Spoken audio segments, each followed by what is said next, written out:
کہ ارشد شریف جیسا خوددار، دیانتدار، کریڈیبل، ایک محب وطن شاید ہی کوئی صحافی آیا ہو، اس سے جو کیا ہے.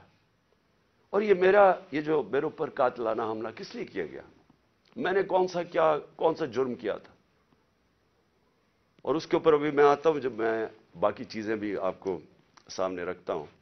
لیکن میں آج اپنی قوم کو کہہ رہا ہوں کہ دیکھیں، آپ کا مستقبل آپ کے ہاتھ میں ہے. آپ ہیں اللہ کے بعد اس ملک کے وارث. آپ کو اپنی تقدیر اپنے ہاتھ میں لینی پڑے گی. یہ میرا وعدہ ہے کہ جب تک میں زندہ ہوں میں اس ملک کے لیے سٹرگل کروں گا. میں کیوں سٹرگل کروں گا؟ کیونکہ میں کبھی نہیں بھولتا کہ بچپن سے مجھے بتایا گیا ہمارے بڑوں نے کہ تم خوش قسمت ہو، تم آزاد ملک میں پیدا ہوئے ہو. وہ ہمارے بڑے سارے غلام ہندوستان میں پیدا ہوئے تھے. بچپن سے یہ ہمارے میں ڈالا گیا کہ یہ کتنا خوش قسمت سارے ہم ہیں، میری جنریشن، کہ ہم تو ایک آزاد ملک میں پیدا ہوئے. میں کبھی بھی جب دنیا میں باہر گیا، کرکٹ کھیلی، بڑا ٹائم گزارا ہے، پروفیشنل کرکٹ کھیلتا تھا، کبھی میرے ذہن میں یہ نہیں آیا کہ میں پاکستان کے علاوہ کسی اور ملک میں رہ سکتا ہوں. اور میں ابھی بھی جتنی میری باقی زندگی ہے اس ملک کے لیے، میں آپ کو یقین دلاتا ہوں کہ نہ مجھے کوئی جیل سے ڈر ہے. موت میں نے اپنے اتنے قریب سے دیکھی ہے کہ اتنے قریب سے دیکھی ہے. مجھے پورا اللہ پہ اعتماد ہے. میں لا الہ الا اللہ پہ ماننے والا انسان ہوں. جب اس کا فیصلہ ہوگا، قرآن شریف کے اندر آپ پڑھ لیں، آپ نہ آگے ہوتا ہے ٹائم نہ پیچھے ہوتا ہے. اس لیے مجھے کوئی فکر کسی کی نہیں ہے. اور مجھے کوئی یہ جو ہر وقت جیل لے کے جانے لگے ہیں، مجھے اس سے کوئی فکر نہیں ہے. اور نہ ہی میں آپ سب کو کہتا ہوں، آپ کو یہ جیل سے ڈرنا نہیں چاہیے. جیل کا ڈراوے جی جیل میں ڈال دیں گے، ڈال دیں جیل میں، کتوں کو ڈالیں گے. اس لیے میری قوم، آپ کو اگر اپنے آپ کو بچانا ہے، آپ کو اللہ کے حکم پہ چلنا پڑے گا، انصاف کے ساتھ کھڑا ہونا پڑے گا. اور میں اپنی عدلیہ سے پہلے آتا ہوں. سب سے پہلے الیکشن کمیشن نے محسن نقوی کو پنجاب کا چیف منسٹر بنایا. میں پہلے الیکشن کمیشن سے سوال پوچھتا ہوں کہ کیا آپ کو نہیں پتا کہ جو آئین کا آرٹیکل 218 اس کی شق 3، کیا آپ کو نہیں پتا کہ آپ کی سب سے بڑی ذمہ داری صاف اور شفاف الیکشن کروانا ہے؟ یہ آپ کی سب سے بڑی ذمہ داری. تو میں سوال یہ پوچھتا ہوں کہ کس بیسس پہ آپ نے محسن نقوی کو چنا؟ باقی نام کس بیسس پہ آپ نے ریجیکٹ کیے؟ جبکہ ہم نے وہ نام چن کے دیے جو ہم سمجھتے تھے کہ نون لیگ ایکسپٹ کر جائے گی ان کو، کیونکہ سکھیرا صاحب اس وقت کیبنٹ سیکرٹری ہیں، شہباز شریف کے کیبنٹ سیکرٹری ہیں. اس سے بعد ناصر کھوسہ کا نام دیا جو ان کے پرنسپل سیکرٹری نواز شریف کے رہ چکے ہیں، شہباز شریف کے چیف سیکرٹری.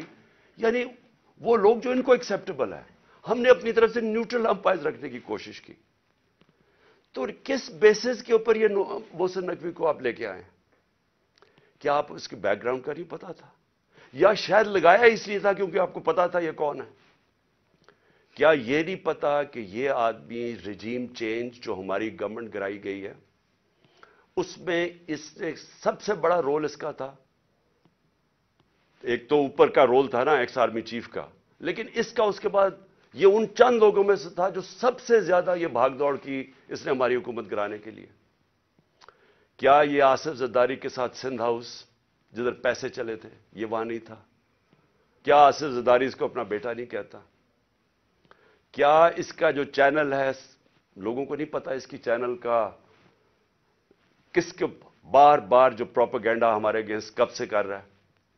اور پھر سب سے بڑی بات کہ جو آج نیب کے چیئرمین ہیں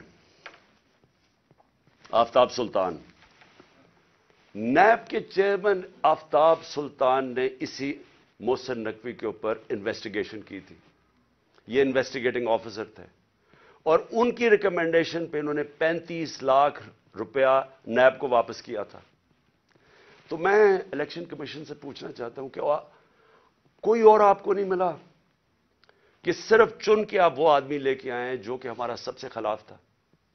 اور اس نے آتے ساتھ ہی کیا کیا؟ یہ جو اب فواد چودھری کا ہوا ہے 3 دفعہ، اور میں جج صاحب کو سلام کرتا ہوں، 3 دفعہ انہوں نے کہا کہ فواد چودھری کو طلب کیا عدالت میں، اور تینوں دفعہ نہیں اس کو عدالت میں پریزنٹ کیا گیا.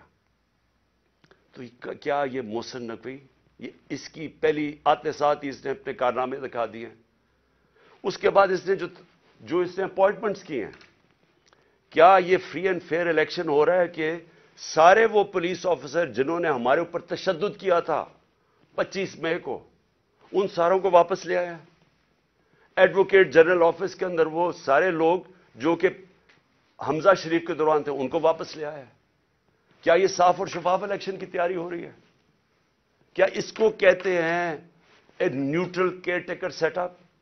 کیئر ٹیکر سیٹ اپ کا تو مطلب ہی یہ تھا کہ ایک نیوٹرل امپائر آئے گا. کیا یہ نیوٹرل امپائر ہے؟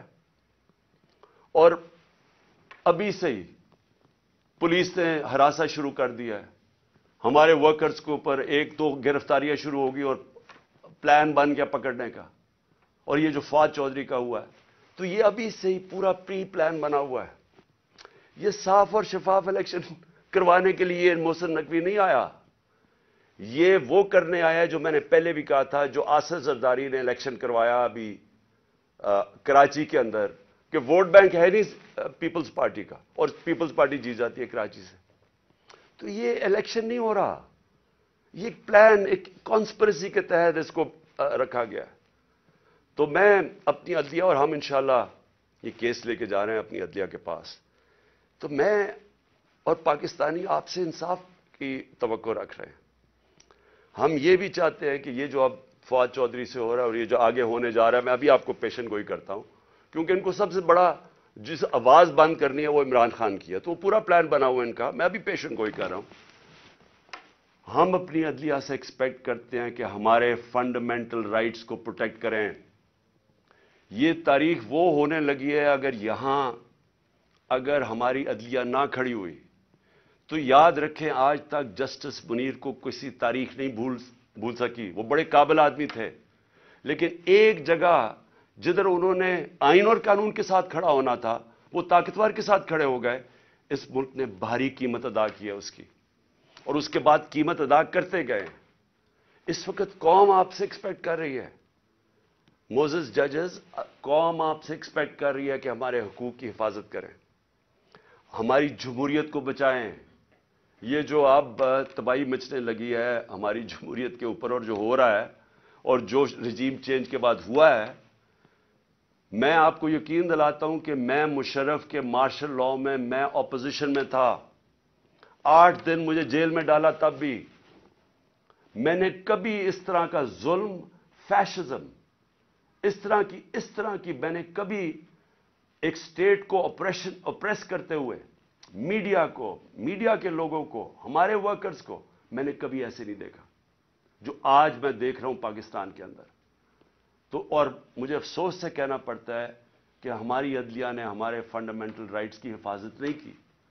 اگر کی ہوتی تو آج وہی جو 25 مئی والے وہ آفیسرز جنہوں نے تشدد کیا تھا، 3 بجے رات کے لوگوں کے گھروں میں گھس کے انہوں نے لوگوں کو پکڑ کے جیلوں میں لے کے گئے تھے، ظلم کیا تھا، لوگوں کو امبیرس کیا تھا. آرٹیکل 14 کانسٹیٹیوشن کا ہماری ڈگنیٹی، ہماری عزت پروٹیکٹ کرتا ہے. انہوں نے سارے لوگوں کو نہ چادر اور چار دیواری کا سوچا، نہ قانون کا سوچا، ظلم کیا. وہ آج آفیسر پھر واپس آ گئے. ہمارے پاس سوائے عدلیہ کے جانے کا کون سا راستہ ہے؟ دوسرا راستہ ہے سڑکوں پہ آ جائیں، دوسرا راستہ ہے ملک کو اور نقصان پہنچائیں جو یہ آگے پہنچا سکے ہیں. اس لیے میں اپنی عدلیہ سے ریکویسٹ کرتا ہوں. اور پھر میں ذرا 2-3 اور چیزیں بتا دوں. جے آئی ٹی، اب جے آئی ٹی بنی تھی، میرے اوپر قاتلانہ حملہ ہوتا ہے.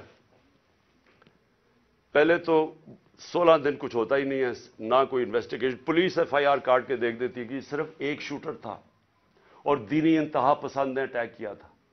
جو میں پہلے سے ہی سپٹمبر اور اکتوبر میں نے کہہ دیا تھا کہ میرے اوپر واردات ہونے والی ہے اور نام لیں گے دینی انتہا پسند کا. پوری کانسپریسی بنی ہوئی مجھے قتل کرنے کی.